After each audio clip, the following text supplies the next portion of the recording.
মুহাম্মদ সাল্লাল্লাহু আলাইহি ওয়াসাল্লাম জীবিত নেই, তার আদর্শ কিয়ামত পর্যন্ত থাকবে ইনশাআল্লাহ। আমাদের ইমাম আবু হানিফা রাহিমাহুল্লাহ, তাকে জেলখানায় বিষ প্রয়োগে হত্যা করা হয়েছে। আজকে কি হানাফি মাযহাব মরে গেছে? ইমাম আহমদ বিন হাম্বল রাহিমাহুল্লাহকে পিটানো হয়েছে, রাস্তায় রাস্তায় ঘোরানো হয়েছে। তার কি হাদিসের সমস্ত কিতাব নষ্ট হয়ে গেছে? ইমাম বুখারী, মুসলিম, তিরমিজি, নাসাই, আবু দাউদ, ইবনে মাজাহ কেউই নেই জীবিত। তাদেরকে পারিবারিক, সামাজিক, অর্থনৈতিক, রাষ্ট্রীয় সমস্ত নির্যাতন সহ্য করতে হয়েছে। তারপরেও কি তাদের আদর্শ থেমে গেছে? এত দূরে যাচ্ছেন কেন? ইসলামিক যখন খিলাফা ছিল, তখন ইসলামের খিলাফা প্রতিষ্ঠার জন্য যেসব আলেমরা, যেসব রাষ্ট্রনেতারা, যেসব সামাজিক নেতারা কাজ করেছিল, বীর যোদ্ধারা, তাদের স্মৃতিকে মানুষ ভুলে গেছে? সাহাবায়ে কেরাম রাদিয়াল্লাহু আনহুম আজমাইন, তাদের রেখে যাওয়া আদর্শ কি মানুষ ভুলে গেছে? মানুষ পৃথিবী থেকে চলে গেলেই যে তার আদর্শ চলে যাবে এমন নয়। আল্লাহ যাকে কবুল করবেন, তার কথা, তার কর্ম, তার লিখনি, তার মুজাহাদা কিয়ামত পর্যন্ত থাকবে ইনশাআল্লাহ তাআলা। এটাই কবুলিয়াত। এটাকে ভিতরে এবং বাহিরে ষড়যন্ত্র দিয়ে নষ্ট করা যাবে না ইনশাআল্লাহ। আল্লাহ রাব্বুল আলামিন যদি আপনার সাথে থাকেন এবং আপনি যদি হকপন্থী হন, আপনি যদি অনেস্ট হন, সৎ হন এবং হক হয়ে থাকেন, এবং আল্লাহ যদি আপনার সাথে থাকেন, আল্লাহ যদি জানেন যে আপনি সত্য, আপনি হক, বাকিরা বাতিল, বাতিল শক্তি একসাথে মিলেও আপনার যাররা পরিমাণ ক্ষতি করতে পারবে না। আপনাকে আল্লাহ পাক নিশ্চিত মৌতের হাত থেকে ফিরিয়ে আনতে পারবেন ইনশাআল্লাহ। কিন্তু আপনি যদি ডিসঅনেস্ট হন, অসৎ হন, আপনার ভিতরে মিথ্যা থাকে, কপটতা থাকে, হিংসা থাকে, অহংকার থাকে, আপনার ভিতরে দোষ থাকে, আল্লাহ জানেন যে আপনি দোষী, তাহলে এত শক্তির দরকার নাই, নিজের ঘরের মধ্যেই আপনি অপদস্থ হয়ে যাবেন। আমরা আল্লাহর প্রতি তাওয়াক্কুল করছি, আল্লাহ পাক আমাদেরকে তার পথে কবুল করুন এবং আল্লাহ পাক আমাদের সবাইকে সুশৃঙ্খল জাতি হওয়ার তৌফিক দান করুন। আল্লাহ পাক আমাদের সবাইকে নিজেদের জান, মাল, সময়, শ্রম ব্যয় করে দ্বীন ইসলামের খেদমত করার তৌফিক দান করুন। আল্লাহ পাক দৃশ্য অদৃশ্যের সমস্ত অনিষ্ট থেকে আল্লাহ পাক আমাদের আপামর জনসাধারণকে, আমাদের সরকারকে, আমাদের প্রশাসনকে, আমাদের দায়ীদেরকে, আমাদের আলেমদেরকে, আমাদের যুবকদেরকে, যুবতীদেরকে সবাইকে হেফাজত করুন, আমিন। আসুন, আজকে আমি জ্যামটাকে কাজে লাগানোর চেষ্টা করছিলাম। জ্যামে যদি বসে থাকেন, সময়টাকে কাজে লাগাতে পারেন। নসিহত করছি, ওই সময়ের মধ্যে আপনি তাসবিহ তাহলিল করতে পারেন, জিকির আজগার করতে পারেন, কোরআন তেলাওয়াত করতে পারেন। আজকে আমি ভাবছিলাম যে আপনাদেরকে কি বলবো, কি এমন বলবো যে কথাটা বললে 1 ঘন্টার মাহফিলের হকটা আদায় হবে। আমি এখানে বসে গাল গল্প, কেচ্ছা কাহিনী করতে পারি। যদি এই কাজটা করি, তাহলে আদৌ এই মাহফিলের হক আদায় হবে না। হবে? আমরা বেশিরভাগ সময় এগুলোই করছি। মাহফিলে বসে আমরা যা করছি, কেচ্ছা কাহিনী শোনাচ্ছি, গাল গল্প করছি, অলিক কথাবার্তা বলছি, একে অপরের সমালোচনা করছি। একটা কনস্ট্রাকটিভ লেকচার দেওয়ার চেষ্টা করছি না। একটা গঠনমূলক কথা বলতে 1 ঘন্টার দরকার হয় না আসলে, জানেন? বিদায় হজের ভাষণ নবী সাল্লাল্লাহু আলাইহি ওয়াসাল্লাম দিয়েছেন, দেন নাই? 15 থেকে 20 মিনিটের ভাষণ। কত মিনিট? হাইয়েস্ট হবে 15 থেকে 20 মিনিট বা আধা ঘন্টার ভাষণ। কয়েকটা ভাষণ ছিল, তার মধ্যে একটা মেজর ভাষণ আছে। এই আধা ঘন্টার ভাষণে নবী সাল্লাল্লাহু আলাইহি ওয়াসাল্লাম যা বলেছেন, আমি সারা জীবনে সে কথা বলে শেষ করতে পারবো না। আল্লাহু আকবার। গঠনমূলক কথা হলে, মৌলিক কথাগুলো যদি মানুষের কাছে বলা যায়, এত বেশি সময়েরও দরকার হয় না। আর একটা মাহফিলের মধ্যে সব বিষয় বলা তো সম্ভব না। সম্ভব? কিছু মৌলিক বিষয় উপস্থাপন করা সম্ভব, যেগুলো পরবর্তীতে আপনারা খুতবায় শিখবেন, দার্সে শিখবেন, আপনার তালিমে শিখবেন, অন্যান্য অনেক যে অপশনগুলো আছে এগুলোতে শিখবেন, বিস্তারিত মাহফিলে শিখবেন মৌলিক বিষয়গুলো। এতে করে জনগণকে ইসলামের ক্ষেত্রে উজ্জীবিত করে রাখা হয় যে ইসলাম এখনো টিকে আছে জমিনের মধ্যে, এবং ঈমানের চর্চা হয়, রিচার্জ হয়। আমার জন্য হয়, আপনার জন্য হয়। আল্লাহ পাক আমাদের সবাইকে ঈমান তাজা করার তৌফিক দান করুন। চতুর্দিকে একটু তাকাবেন, এবং তাকানোর জন্য আমি আপনাকে বলবো 2টা চোখ খুলতে হবে। আমাদের কি 2 চোখ আছে? জি, আমাদের 2টা চোখ আছে। আমি যদি বলি আবু জেহেল, নাম শুনেছেন? আলী রাদিয়াল্লাহু আনহু, নাম শুনেছেন? আবু জেহেল নবী সাল্লাল্লাহু আলাইহি ওয়াসাল্লামের উপরে নাজিলকৃত কোরআনকে চিনতে পারলো না। পারলো? আলী রাদিয়াল্লাহু আনহু পারলেন। বাহ্যিকভাবে তাদের দুইজনের চোখে কি কোনো সমস্যা আছে? আবু জেহেল চোখে দেখতে পায়, আলী রাদিয়াল্লাহু আনহু পায়। দুইজনকে ডাক্তারের কাছে পাঠান, ডাক্তার বলবে দুইজনের চোখই সমান, কোনো সমস্যা নাই। ঠিক না ঠিক? কিন্তু আবু জেহেলের কোন চোখ অন্ধ যেই কারণে সে সত্যকে চিনতে পারলো না? উত্তর দেন। কোন চোখ? কলবের চোখ। লাহুম কুলুবুন লা ইয়াফকাহুনা বিহা, এই যে কলবের চোখ।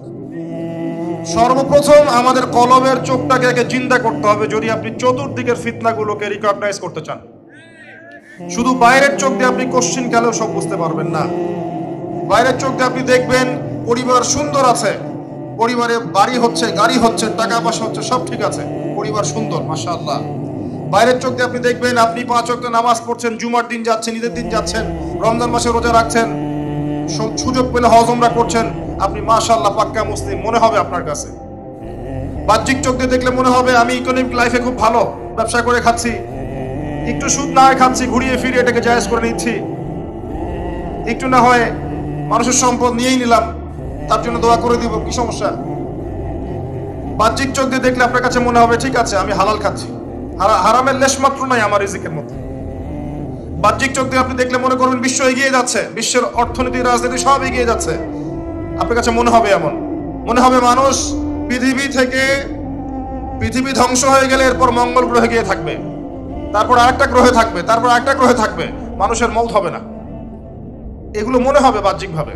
বিশ্ব এগিয়ে যাচ্ছে, আমরাও এগিয়ে যাচ্ছি, এখন সায়েন্সের যুগ, টেকনোলজির যুগ, সায়েন্টিফিক রেভলিউশনের যুগ, একটা উন্নত সভ্যতা আমরা বাস করছি, আপনার কাছে মনে হবে যদি বাহ্যিক চোখ দিয়ে সব দেখেন। কিন্তু ভেতরের চোখ দিয়ে দেখলে আপনি বুঝতে পারবেন, বাহ্যিক জ্ঞান এবং ভেতরের চোখ দিয়ে দেখলে বুঝতে পারবেন প্রতিটা সেকশনে আপনি ফিতনায় জর্জরিত আছেন। আমি আপনাকে আজকে প্রথমে কিছু ফিতনার দিকে নিয়ে যাব, তারপরে আমি সলিউশনের দিকে আসার চেষ্টা করব কি করা যেতে পারে। যদিও আমি আপনাকে 100% সলিউশন দিতে পারবো না, আমার সেই জ্ঞানও নাই, সেই ইলম ও প্রজ্ঞা আমার মধ্যে নাই, এবং আমি নিজেকে যোগ্যও মনে করি না। প্রত্যেককে যার যার জায়গা থেকে ভাবতে হবে যে সলিউশন কি হতে পারে। কারো দিকে যদি তাকিয়ে থাকেন মুকাল্লিদের মতো আপনি ব্যর্থ হবেন, কারণ সবাইকে সঠিক পথ দেখানোর মতো মানুষের খুব অভাব এখন, যাদেরকে মনে হচ্ছে আপনার জাতির কান্ডারি, দাড়ি টুপির লেবাসে, ভিতরে ইসলাম নাও থাকতে পারে, আপনি জানেন না। অতএব নিজ নিজ ফিকির নিজেকে করতে হবে। প্রথমে আপনাকে আমি ধর্মের দিকে নিয়ে আসেন। আপাত দৃষ্টিতে আপনার কাছে মনে হচ্ছে আমরা সবাই ধার্মিক, মাশাআল্লাহ, আমরা নামাজ পড়ি, রমজানে রোজা রাখি, ইত্যাদি ইত্যাদি।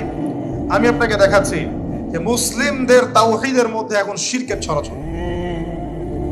মুসলিম জাতি এখন তাকদীরে বিশ্বাস করে না অনেকেই। মুসলিমদের মধ্যে অনেকে বের হয়েছে যারা মুহাম্মদ সাল্লাল্লাহু আলাইহি ওয়াসাল্লামকে শেষ নবী হিসেবে মানে না। জি, আপনি অবাক হচ্ছেন, নাম শুনেন নাই?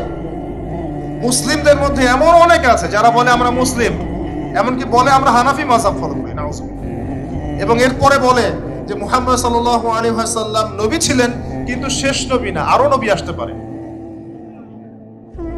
দিন দিন তাদের অর্থনৈতিক ভিত্তি এত শক্তিশালী হয়েছে যে তারা জার্মানির মতো জায়গায় বসে কনফারেন্স করে ফেলেছে এবং বাংলাদেশের মাটিতে ওপেন মাহফিল করার পারমিশন চাচ্ছে।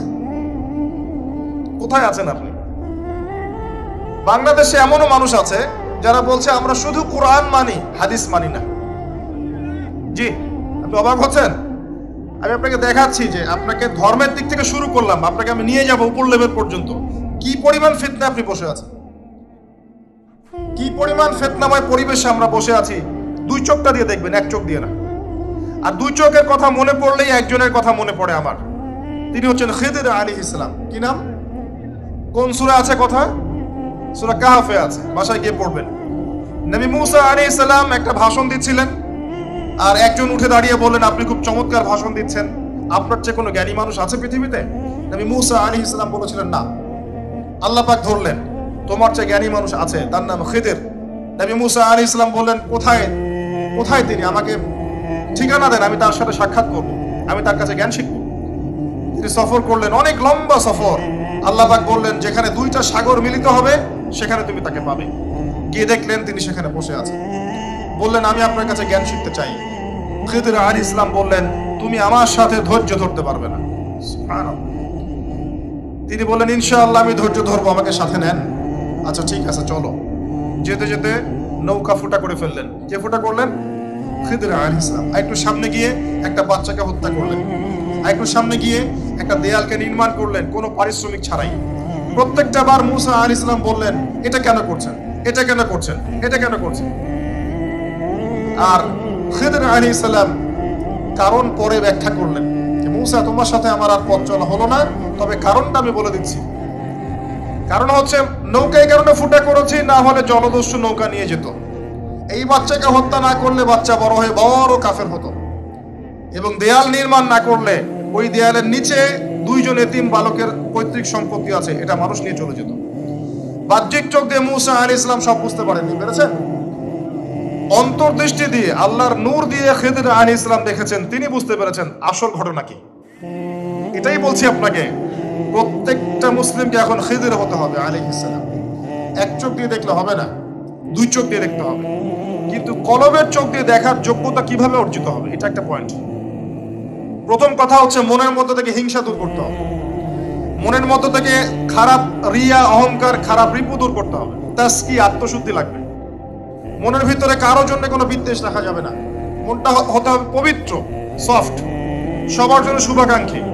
সবার জন্য শুভাকাঙ্ক্ষী বলে যে আপনি হক কথা স্পষ্ট করে বলবেন না এমন নয়, হক হকই বলবেন। যদি বাতিলের গায়ে লাগে কিচ্ছু করার নাই। যদি সারা দুনিয়ার মানুষ মিথ্যা কথা বলে, আপনার সত্য বলার সাহস থাকা চাই, তখন কলবে নূর আসবে ইনশাআল্লাহ। দ্বিতীয় বিষয় হচ্ছে বেশি বেশি মৌতের স্মরণ, পরকালের স্মরণ, কোরআন তেলাওয়াত, আল্লাহর জিকির করা, আল্লাহর কাছে দোয়া করা। মনটা নরম হবে, তাসকিয়া হবে ইনশাআল্লাহ তাআলা। আল্লাহ নূর আপনার কলবে আসবে, আপনি খিদর আলাইহিস সালামের মতো দুই চোখ দিয়ে বিশ্বকে দেখতে পারবেন ইনশাআল্লাহ। এবার আপনি ওই দুই চোখ দিয়ে দেখেন, মুসলিমদের মধ্যে বহু মানুষ এখন মুহাম্মদ সাল্লাল্লাহু আলাইহি ওয়াসাল্লামকে শেষ নবী হিসেবে মানে না। নাউজুবিল্লাহ। মুসলিমদের মধ্যে এমন অনেক মানুষ আছে যারা বলে এখন কোরআন মানি, হাদিস মানি না। মুসলিমদের মধ্যে বহু মানুষ তাকদীরে এখন বিশ্বাস করে না, তারা কিন্তু নামাজ পড়ে, 5 ওয়াক্ত নামাজ পড়ে। মুসলিমদের মধ্যে বহু মানুষ আল্লাহর হালালকে এখন হারাম করে নেয়, আল্লাহর হারামকে হালাল করে নেয়। জি, তারা মুসলিম, 5 ওয়াক্ত নামাজ পড়ে। মুসলিমদের মধ্যে বহু মানুষ এখন কবরে সেজদা করে, মাজারে সেজদা করে, আল্লাহ ছাড়া অন্য কারো নামে জবাই করে, আল্লাহ ছাড়া অন্য কারো কাছে দোয়া করে, আল্লাহ ছাড়া অন্য কারো জন্য নজর মানত করে, কুরবানি করে। মুসলিমরা এগুলো করে। ধর্মের অবস্থা দেখাচ্ছি আপনাকে, মুসলিমদের মধ্যে ম্যাক্সিমাম মুসলিম 5 ওয়াক্ত নামাজ মসজিদে পড়ে না। বিশ্বাস করছেন না? আপনি জরিপ করে দেখেন, আপনার এলাকার যে মসজিদগুলো আছে জরিপ করে দেখেন, কতজন আদমশুমারি আছে না? মুসলিম পরিবারের সংখ্যা কয়টা, নামাজে যায় কয়জন, জরিপ করে দেখেন, আমার কথা সত্য পেয়ে যাবেন ইনশাআল্লাহ। আর যারা যায় তাদের মধ্যে ফজর এশায় কয়জন যায় আল্লাহু আ'লাম। কিন্তু রমজানে তারাবিতে তারা আসবে, এসে বলবে ইমাম সাহেব নামাজ তাড়াতাড়ি পড়েন, এসে বলবে আজকে জিলাপি না খোরমা, আজকে কি। ওই সময় দেখবেন মসজিদে ওদের দৌরত্ব বেড়ে গেছে। ঠিক দেখবেন মসজিদে নামাজ হচ্ছে, পাশে হই হুল্লা হট্টগোল করবে। কমন সেন্স উঠে গেছে, দেখবেন নামাজ পড়ছে একজন ব্যক্তি, পাশে হই হুল্লা হট্টগোল করবে। মুসলিমদের মধ্যে দেখবেন ম্যাক্সিমাম মুসলিম এখন আল কোরআন বিশুদ্ধ করে তিলাওয়াত করতে জানে না। প্রমাণ চান আপনি? জরিপ করেন, বিশুদ্ধ করে। যারা পড়া জানে তাদের কতজনের পড়া সহি, এটা আলেমদেরকে জিজ্ঞাসা করলে বুঝতে পারবেন। আবার যারা হিফজ করেছে তাদের মধ্যে কত পার্সেন্ট কোরআনের অর্থ জানে, জরিপ করে বের করেন। আবার আমরা যারা টুকটাক অর্থ জানি, তারা কোরআনের কতটুকু আদেশ মানি আর নিষেধ ফলো করি, নিষেধ বর্জন করি, এটা একটা ভাবার বিষয়। আবার যারা আমরা কোরআনের হকগুলো আদায় করার চেষ্টা করছি, তারা কোরআনের কতটুকু দাওয়াত মানুষকে দেই, এইটার একটা ভাবার বিষয়। সব মিলিয়ে সমস্যা আছে। আল কোরআন প্রথমত তিলাওয়াত করা শিখতে হয়। সবার জন্য আমভাবে তিলাওয়াত করা শেখাটা ফরজ।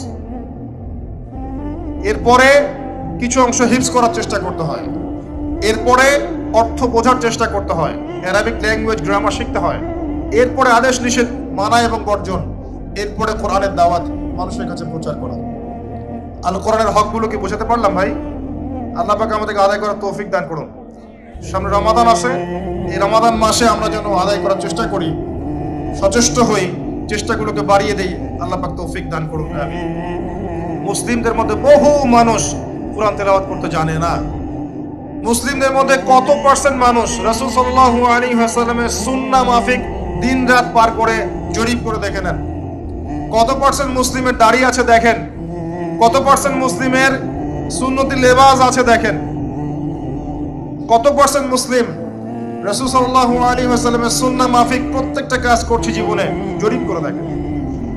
কোথায় বসে আছেন আপনি? ইভেন বহু মুসলিম আছে যারা সুন্নতের নামে সমাজে বেদাত চালু করেছে।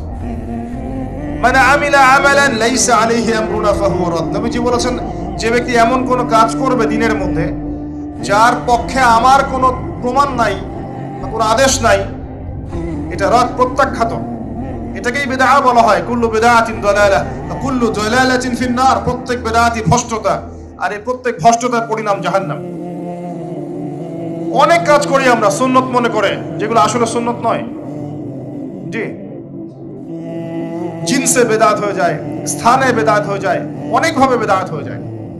আমরা সিস্টেম চালু করে ফেলি, নতুন সিস্টেম, যেটা নবী সাল্লাল্লাহু আলাইহি ওয়াসাল্লাম করেননি, সাহাবায়ে কেরাম রাদিয়াল্লাহু আনহুম কেউই করেননি। আমরা করছি দিব্যি নেকির কাজ মনে করে। নবী সাল্লাল্লাহু আলাইহি ওয়াসাল্লাম হাউজে কাউসারের সামনে দাঁড়িয়ে থাকবেন।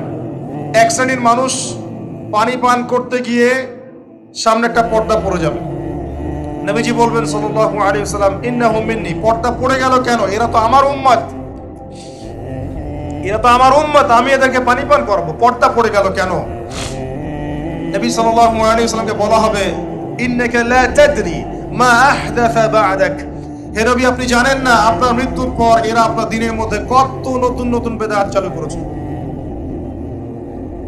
আল্লাহ পাক কোরআনে বলেছেন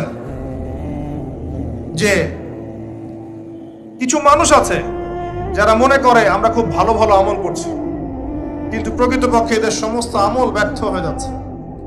আল্লাহ পাক সূরা ফুরকানের মধ্যে বলেছেন, কিছু মানুষের আমল আমি দেখতে যাব, এরপরে এটাকে আমি ধুলো বানিয়ে ছেড়ে দেব। আরেকটা মারাত্মক বিষয় হচ্ছে, যখন আপনি বিদআতে লিপ্ত থাকবেন তখন তওবা করার প্রয়োজন মনে করবেন না, কারণ আপনি ভালো কাজ মনে করেই করছেন। সলিউশন কি? সলিউশন হচ্ছে প্রত্যেকটা কাজ নবী সাল্লাল্লাহু আলাইহি ওয়াসাল্লাম, সাহাবায়ে কেরাম রাদিয়াল্লাহু আনহুম যেভাবে করেছেন হুবহু সেভাবে করার চেষ্টা করা উচিত। আল্লাহ পাক সবাইকে তৌফিক দান করুন। এটা মুসলিম সমাজের ধর্মতাত্ত্বিক অবস্থা। আরো আছে, আমরা ধর্মের নামে দুনিয়া কামাই করছি অনেকেই। ধার্মিকদের অবস্থা বলছি, ধর্মকে ইউজ করে আমরা দুনিয়া কামাই করছি। অনেক ধার্মিক আছে দাড়ি টুপি লেবাস নিয়েও বোনের সম্পত্তির অধিকার দিচ্ছি না, আছি, মেয়েদেরকে অধিকার দিচ্ছি না, তাদের শিক্ষার জন্য কোনো প্রচেষ্টা চালাচ্ছি না।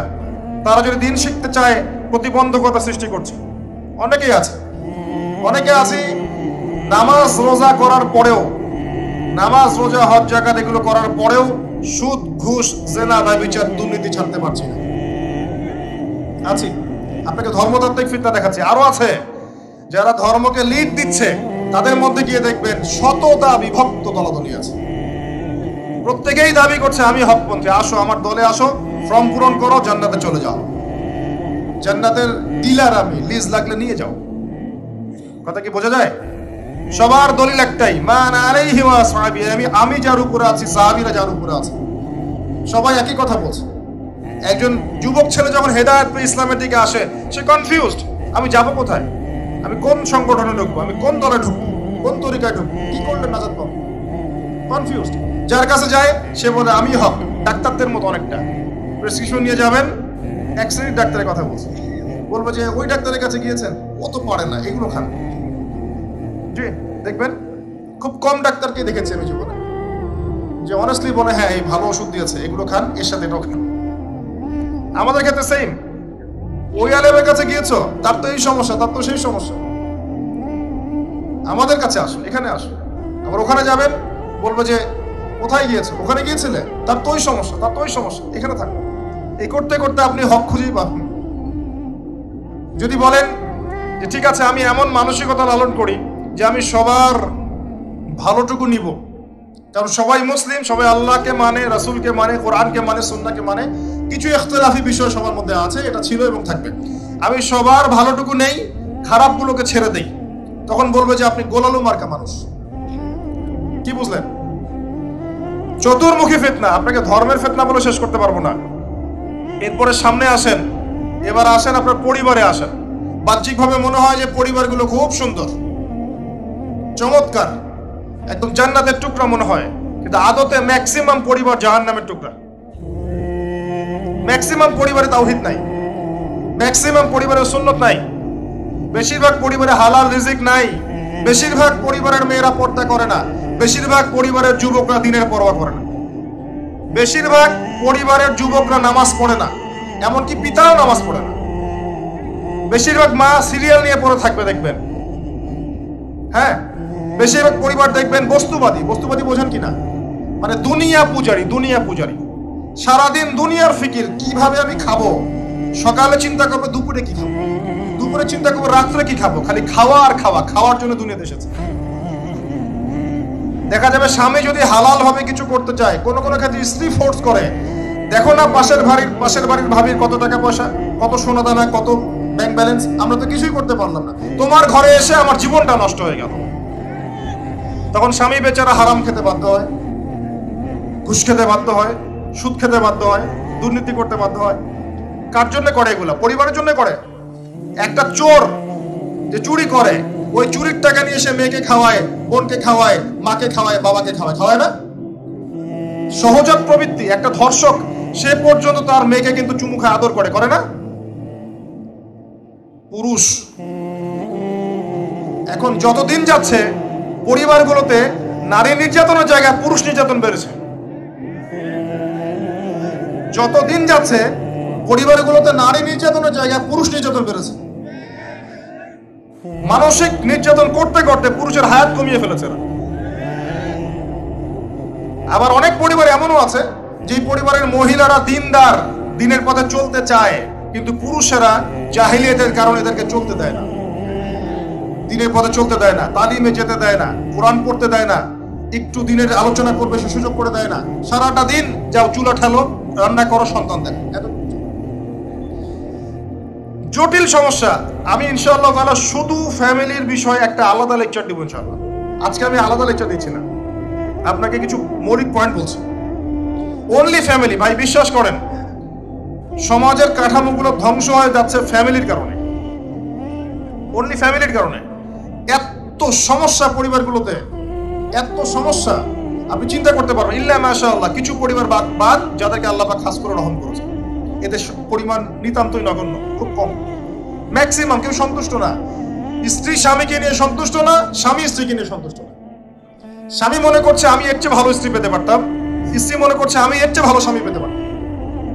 হ্যাঁ, দেখবেন পরিবারের সন্তান বেড়ে উঠছে এমন ভাবে, স্বামী স্ত্রীর মাঝে খারাপ সম্পর্ক দেখে, খারাপ সংস্কৃতি দেখে, ব্যাড প্যারেন্টিংসে, কাজের বুয়ার কাছে ঝগড়া বিবাদ দেখে এরকম করে সন্তানটা বেড়ে উঠছে। এই সন্তানটা যখন বড় হবে তখন এদের মানসিক অবস্থা কি ভালো থাকবে? নিঃসন্দেহে এরা মাদক সেবন করবে, জঙ্গি হবে, সন্ত্রাসী হবে, টেরোরিস্ট হবে, সিরিয়াল কিলার হবে, এরকম হয়ে যাবে। ছোটবেলা থেকে এরকম পরিবেশে তারা বড় হয়েছে। ম্যাক্সিমাম পরিবারে গিয়ে দেখবেন যে ম্যাচিউরড হয়ে গেছে আমাদের যুবকরা, বিয়ে শাদীর কোনো ব্যবস্থা নাই, রিজিকের কোনো সোর্স নাই, বিয়ে করতে পারে না, গোপনে পাপ করে বা ফ্রি মিক্সিং এ যায় বা গার্লফ্রেন্ডের সাথে সময় দেয় বা জেনা করে, এক পর্যায়ে ছেঁকা খেয়ে মিউজিকের কাছে যায়, তারপর মাদক, তারপর দেখবেন ইয়াবা পর্যন্ত চলে যাবে, চলে গিয়ে দেখা যাবে ধর্ষক হবে, জুয়া খেলবে, ক্যাসিনোতে যাবে, অথবা দেখবেন কোন একটা পদের জন্য মানুষকে খুন করা শুরু করবে। পরিবারে এগুলো চলছে। এর জন্য শুধু এই ছেলেটা দায়ী নয়, এর পিতা মাতা দায়ী আছে। পরিবারের পিতারা এখন ইব্রাহিমের মতো নয় আলাইহিস সালাম, পরিবারের মায়েরা এখন সারা এবং হাজরা আলাইহিমা সালাম তাদের মতো নয়, পরিবারের সন্তানরা এখন ইসমাইল আলাইহিস সালামের মতো নয়। খুবই সমস্যা, জটিল সমস্যা। আবার আছে হারাম রিজিক পরিবারে, হারাম রিজিক দিয়ে পরিবারের দেহ রক্ত মাংস গঠিত হয়েছে, এই পরিবারে আপনি নূর কেমন করে আশা করতে পারেন? আর সবচেয়ে বড় কথা কি জানেন?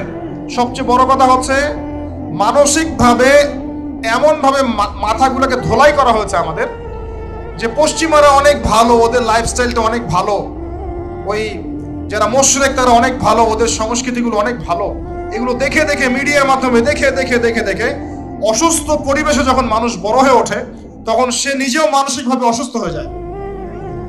যখন আপনি এমন একটা পরিবেশে বড় হচ্ছেন যে পরিবেশে অশ্লীলতা আছে, সুদ আছে, বেহায়াপনা আছে, জেনা আছে, প্রতারণা আছে, অবিশ্বাস আছে, ঠকবাজি আছে, তখন এই পরিবেশে আপনি নিজেও দেখবেন একটা প্রতারক হয়ে গেছে। তখন অন্য কোনো ভালো মানুষকে আপনার কাছে ভালো মনে হবে না, আপনি সন্দেহের চোখে থাকবেন, অস্বস্তিতে, কাউকে বিশ্বাস করতে পারবেন না। একটা পরিবার শুধু ভালোবাসার ভিত্তিতে টিকে থাকে না, একটা পরিবার টিকে থাকে সম্মান, আপোষের হৃদ্যতা, আত্মসম্মানবোধ, গায়রত এবং বিশ্বাসের ভিত্তিতে। যে পরিবারে বিশ্বাস নাই একে অপরের উপরে, সেই পরিবার কখনো টিকতে পারবে না। যে পরিবারে একে অপরের প্রতি বিশ্বাস নাই, শ্রদ্ধা নাই, আনুগত্য নাই, শুধু ভালোবাসা দিয়েও পরিবার টিকতে পারবে না, কোটি কোটি টাকা দিয়েও পরিবার টিকতে পারবে না। পরিবারের সবার মাঝে হৃদ্যতার দরকার থাকে, মহব্বতের সাথে সম্মান থাকতে হয়, একজন একজনকে সম্মান করতে জানতে হয়, যার যার সম্মান তাকে তাকে দিতে শিখতে হয়, আনুগত্য থাকতে হয়, সামিআনা আতাআনা থাকতে হয়, প্রত্যেকটা বিষয়ে জেতার মানসিকতার থেকে সবর করার মানসিকতা থাকতে হয়। তখন দেখবেন পরিবার আস্তে আস্তে একটা রুহানি পরিবেশ তৈরি করতে পারবে ইনশাআল্লাহ তাআলা। পরিবারগুলো এখন এগুলো কোথায়? সবাই যার যার স্বার্থ নিয়ে পড়ে থাকবে। এবং এখনকার পরিবারের পুরুষগুলো হচ্ছে সব স্বার্থ পূরণ করার মেশিন, যার যার স্বার্থ তাকে তাকে পূরণ করতে হবে, দ্যাটস অল। পুরুষকে স্ত্রীর স্বার্থ পূরণ করতে হবে, মায়ের, বোনের, সন্তানের সব স্বার্থ পূরণের মেশিন সে। আর সারাটা জীবন এগুলো করার পরে শেষ বয়সে গিয়ে তাকে শুনতে হবে সে কিছুই করেনি কারো। এগুলো বাস্তব। কোথায় আছেন আপনি? এগুলোই বাস্তব। আর দেখবেন সারাটা জীবন তাদের অভাব পূরণ করতে, চাহিদা পূরণ করতে এর হায়াতটাই শেষ করে ফেলেছে, দিনের জন্য কিছু করার সুযোগ হয়ে ওঠে নাই। লাস্টে কবরে যাওয়ার পরে দেখবেন সন্তান তার একটা বছরেও কবর জিয়ারত করতে আসে না। খুব জটিল অবস্থা ভাই। আমি ফিতনাগুলো নিয়ে খুব ভাবি এবং একটা সলিউশনই পাই, নিজে আমি একটাই সলিউশন পাই, যে এই যে জীবনটা আল্লাহ দিয়েছেন, সলাতি ইন্না সলাতি ওয়া নুসুকি ওয়া মাহইয়ায়া ওয়া মামাতি, এটাকে লিল্লাহি রাব্বিল আলামিন করতে হবে। মানে জীবনটা আল্লাহর, এখানে আমার কথা, আমার কাজ, আমার চলাফেরা, আমার পারিবারিক অ্যাটিটিউড, আমার পড়াশোনা, আমার দাওয়া, আমার দিনের জন্য মেহনত, যত কিছু আছে, সবর, আঘাত সহ্য করা, কষ্ট সহ্য করা ইত্যাদি, সব কিছু আল্লাহর সন্তুষ্টির জন্য করতে হবে। কারো কাছে, পৃথিবীর কোন সৃষ্টির কাছে যাররা পরিমাণ কিচ্ছু পাওয়ার আশা করবেন না। একটু আশা করবেন আপনি কষ্ট পাবেন। কারো কাছে কোনো আশা করতে যায় না, শুধু আল্লাহর কাছে আশা করেন। সমস্ত কাজের প্রতিদান আল্লাহর কাছে চান, পরকালে আপনি সুখে থাকবেন ইনশাআল্লাহ, শেষ হাসি আপনি হাসবেন ইনশাআল্লাহ। এছাড়া আমি কোনো সলিউশন দেখি না ভাই। আমি কলিজা থেকে কথাগুলো বললাম আপনাকে, আর যে কথা কলিজা থেকে বের হয় সেই কথা আপনার কলিজার মধ্যে আঘাত করবেন। সব কাজ শুধু আল্লাহর জন্য করেন, কেউ আপনার আপন না, আল্লাহ ছাড়া কেউ আপনার আপন নয়। আপনি ভুল করবেন যদি আপনি অন্য কাউকে আপন মনে করেন, আপনার পলিটিক্যাল লিডার, আপনার প্রশাসনের স্যার, আপনার পরিবারের স্ত্রী, আপনার সন্তান, হাবি হাবি যা যা আছে, যদি মনে করেন আমার আপনজন, আপনি ভুল করবেন। সবাই সবার স্বার্থ চেনে, সবাই সবার স্বার্থ চেনে, শুধু আল্লাহ আপনাকে নিঃস্বার্থভাবে ভালোবাসেন, আল্লাহ পাক স্বার্থ চান না। সারাটা জীবন পাপ করে থাকলেও একটা বার দাঁড়িয়ে খালি বলেন আল্লাহ আস্তাগফিরুল্লাহ ওয়া আতুবু ইলাইহি, মন থেকে বলেন আল্লাহ আমি ভুল করেছি, আল্লাহ আমাকে মাফ করুন। এক মুহূর্তের মধ্যে আল্লাহ পাক আপনার সমস্ত গুনাহগুলোকে নেকিতে পরিবর্তন করে দিবেন ইনশাআল্লাহ। আল্লাহ ছাড়া কেউ নাই আপন। আল্লাহর জন্য খালেস করে ফেলেন নিজেকে, তার দিনের জন্য চেষ্টা করেন। তার দিন আজকে অবহেলিত, তার দিন আজকে অপদস্থ, সারা বিশ্বের বুকে আজকে মুসলিমরা নির্যাতিত, নিপীড়িত। দিনকে এগিয়ে নেওয়ার জন্য কিছু করেন, আপনার ক্ষুদ্র ক্ষুদ্র প্রচেষ্টা ইনশাআল্লাহ আগামী দিন ইসলামের বড় বিজয় নিয়ে আসবে। দিনের জন্য খালাস করে ফেলেন নিজেকে। আপনার সময় আছে এখন, জ্ঞান অর্জন করেন, জ্ঞান অর্জন করেন, পড়াশোনা করেন, আলেম ওলামার কাছে গিয়ে ক্লাসিক্যাল বইগুলো পড়েন, প্রজেক্ট রেডি করেন, দাওয়াতি কাজ করেন, বই লিখেন, বক্তব্য দেন, দিনের জন্য করেন। আপনাকে আপনার দুনিয়া আল্লাহ গুছিয়ে দিবে ইনশাআল্লাহ, দুনিয়া আল্লাহ গুছিয়ে দিবে ইনশাআল্লাহ। আপনি দিনের জন্য খালাস করে ফেলেন নিজেকে, আল্লাহর দিনের হয়ে যান, এবং দুনিয়া যে কাজগুলো করবেন শুধু আল্লাহ সন্তুষ্টির জন্য করবেন, কারো কাছে কিচ্ছু পাওয়ার আশা করবেন না। দেখবেন ইনশাআল্লাহ আপনি সুখে থাকবেন। একটা পর্যায়ে গিয়ে নূহ আলাইহিস সালামকে বলতে হয়েছে রব্বি আন্নী মাগলুবুন ফান্তাসির। আল্লাহ 950 বছর দাওয়াত দিলাম, মানুষ কথা শোনে না, মানুষ শোনেই না। 950 বছর দাওয়াত দিলাম, আল্লাহ আমার পরিবারের লোকও কথা শোনে না। আল্লাহ আমি পরাজিত, তুমি আমাকে সাহায্য করো। একটা পর্যায়ে গিয়ে লূত আলাইহিস সালামকেও তার স্ত্রী সন্তান ছেড়ে চলে যেতে হলো। একটা পর্যায়ে গিয়ে ইব্রাহিম আলাইহিস সালামকে তার বাবাকে ছেড়ে চলে যেতে হলো। একটা পর্যায়ে গিয়ে আসহাবুল কাহফকে সমাজ থেকে চলে যেতে হলো দূরে। একটা পর্যায়ে গিয়ে মুহাম্মদ সাল্লাল্লাহু আলাইহি ওয়াসাল্লামকে হিজরত করে চলে যেতে হলো, সাথে কেউ ছিল না। আল্লাহর জন্য ভালোবাসা, আল্লাহর জন্যই বিচ্ছেদ। ইতিহাস তাদেরকে ভুলে যায় নাই। তো একটা পর্যায়ে গিয়ে মানুষ যখন আর পারে না, তখন প্রয়োজনে একা আল্লাহকে নিয়ে থাকতে হয়। এটাই আল্লাহ পাকের মারিফতের সর্বোচ্চ লেভেল। আল্লাহকে নিয়ে থাকেন, ইনশাআল্লাহ আপনি ভালো থাকবেন। রাসূলকে নিয়ে থাকেন, ভালো থাকবেন। তার সুন্নাহকে নিয়ে থাকেন, ভালো থাকবেন। তার দ্বীনকে নিয়ে থাকেন, দ্বীনের জ্ঞান অর্জন করেন, দ্বীনটাকে প্রচার করার চেষ্টা করেন, দ্বীনটাকে প্রতিষ্ঠা করার চেষ্টা করেন। দ্বীন প্রতিষ্ঠা করলে কারো কোনো ক্ষতি হবে না। শৈথিল্যতাবাদী হবেন না, আবার চরমপন্থী হবেন না, জঙ্গি সন্ত্রাসী হয়ে যাবেন না।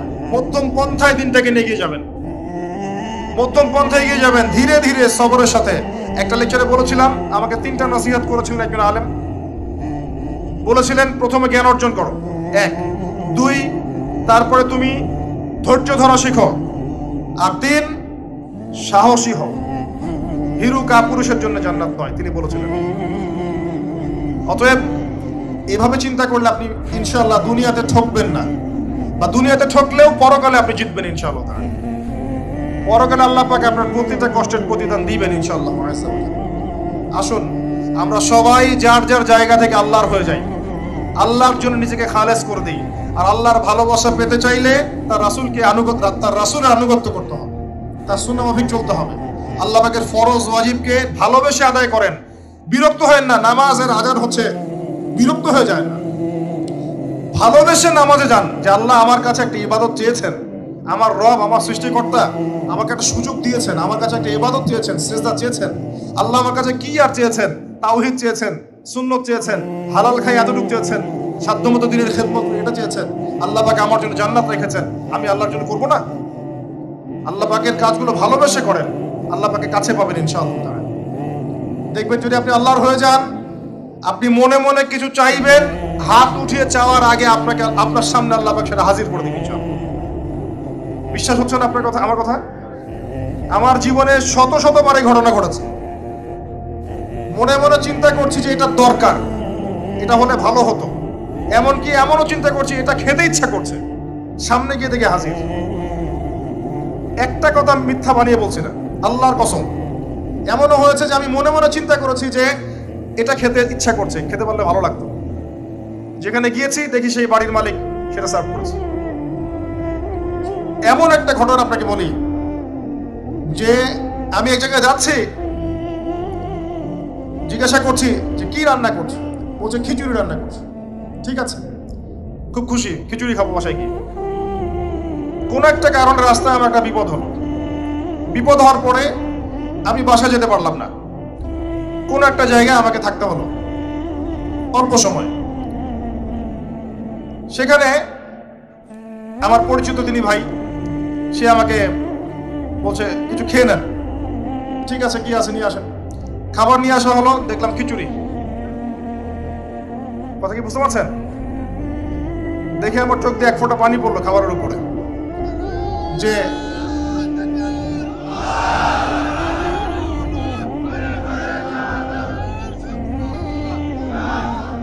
দাঁড়ান, আল্লাহ পাক এতই কাছে, এতই কাছে। যদি আপনি আল্লাহর হয়ে যান, আল্লাহর জন্য খালেস করে ফেলেন নিজেকে, আপনি দেখবেন আপনি যা চাচ্ছেন আল্লাহ পাক আপনার মনের কথা শুনে নেবেন, আপনার সামনে হাজির করে দিবেন। কিচ্ছু ভাববেন না, আল্লাহকে ছাড়া কোনো দিকে ভাবার দরকার নাই। আল্লাহর দ্বীন আজকে একটা চরম অবমাননাকর জায়গার মধ্যে আছে, আপনি বুঝতে পারছেন না। দুই চোখ দিয়ে দেখেন, সারা বিশ্বের প্রেক্ষাপটের সাথে মুসলিমদের অবস্থা মেলান, দেখবেন আমরা আর সে আগের জায়গায় নাই। আমাদের অবস্থা এখন ভালো নয়, প্রত্যেকটা দিক থেকেই ভালো নয়। ধর্মের ক্ষেত্রে না, ইকোনমিক্সে না, পলিটিক্সে না, জিও পলিটিক্সে না, সোশ্যালি না, সংস্কৃতিতে না, কোনো ক্ষেত্রেই নাই। আমরা সে আগের জায়গায় নাই এখন আর। এই জায়গায় রিগেইন করতে হলে আমাদেরকে বেসিক কাজগুলো করতে হবে। আবার নামাজি হতে হবে, আমাদেরকে আবার রোজা রাখতে হবে, আবার দিনের খেদমতের চেষ্টা করতে হবে, কোরআন শিখতে হবে, আবারও সুন্নায় ফিরে আসতে হবে। ইনশাআল্লাহ তাআলা দেখবেন আস্তে আস্তে আস্তে আস্তে এমন প্রজন্ম গড়ে উঠবে যারা ইসলামের পতাকা নিয়ে সামনে এগিয়ে যাবে। আসেন, আপনাকে আমি পারিবারিক বিষয়গুলো আর বেশি বলতে চাচ্ছি না আজকে। আর একদিন ইনশাআল্লাহ আমি টোটাল লেকচারটাই আদর্শ ইসলামিক পরিবার এবং সমকালীন ফিতনাগুলোর উপর দিব ইনশাআল্লাহ। সামনে যান। ফিতনা আপনার অর্থনীতির মধ্যেও আছে। খুব কম মানুষ আছে আমাদের এখানে যারা অর্থনৈতিক জীবনে হালাল খাচ্ছে, ম্যাক্সিমাম সুদ খাচ্ছে। অনেকেই ঘুষ খাচ্ছি আমরা, অনেকেই দুর্নীতি করছি, অনেকে ঠকবাজি করছি, অনেকে মানুষের হক নষ্ট করছি, করছি না? কারো রিজিকে যদি একটা টাকা এরকম হারাম চলে আসে, এই রিজিক দিয়ে আল্লাহর ইবাদত করলে ইবাদত কবুল হবে না। খুব সাবধান। নবীজি আগেই বলেছিলেন সাল্লাল্লাহু আলাইহি ওয়াসাল্লাম, যে সুদ খায়, যে সুদ দেয়, যে সাক্ষী থাকে, যে লিখে রাখে, সবাই সমান অপরাধী। দিব্যি আমরা খাচ্ছি। নবীজি বলেছিলেন সাল্লাল্লাহু আলাইহি ওয়াসাল্লাম, যেটা মায়ের সাথে জেনা করার মতো অপরাধ এবং আল্লাহ এবং তার রাসূলের সাথে যুদ্ধ করার মতো অপরাধ, দিব্যি আমরা খাচ্ছি। দিব্যি খাচ্ছি, পরোয়াই নাই কোনো। এক দিরহাম সুদ খেলে নবীজি বলেছেন সাল্লাল্লাহু আলাইহি ওয়াসাল্লাম 36 বার জেনার পাপ হয়, 36 বার। দিব্যি খাচ্ছি, কোনো পরোয়া নাই। তবে আলহামদুলিল্লাহ এখন এই কথাগুলো শুনে অনেক মানুষ সুদি কারবার থেকে সরে এসেছেন, আমি জানি। আমি দোয়া করি মন থেকে আল্লাহ পাক তাদেরকে বেহিসাব রিজিক দান করুন। রিজিকের মালিক কে ভাই? আমি যদি মনে করি যে আমি সুদি কারবার না ছাড়লে আমার রিজিক কমে যাবে, তাহলে আমি মনে করছি রিজিকের মালিক আমি নিজেই, তাই নয় কি? আল্লাহর উপর তাওয়াক্কুল করে ছেড়ে দিয়ে দেখেন, আল্লাহ পাক আপনার জন্য আসমান জমিনের বরকতের দরজা খুলে দেবেন ইনশাআল্লাহ। বিশ্বাস করছেন না আমার কথা? রিজিক কার হাতে? সমুদ্রের নিচে কোটি কোটি মাখলুক আছে, কে খাওয়ায়? এই জমিনের উপরে কোটি কোটি কীটপতঙ্গ আছে, কে খাওয়ায়? আপনি কি 10টা হাতির দায়িত্ব নিতে পারবেন? এই শত শত হাতিকে কে খাওয়ায়? গবাদি পশুকে কে খাওয়ায়? জীবজন্তুকে কে খাওয়ায়? এই পৃথিবীতে কোনো মানুষ না খেয়ে মারা যেত না যদি তারা আল্লাহর বিধান অনুযায়ী অর্থনৈতিক জীবন পরিচালিত করত।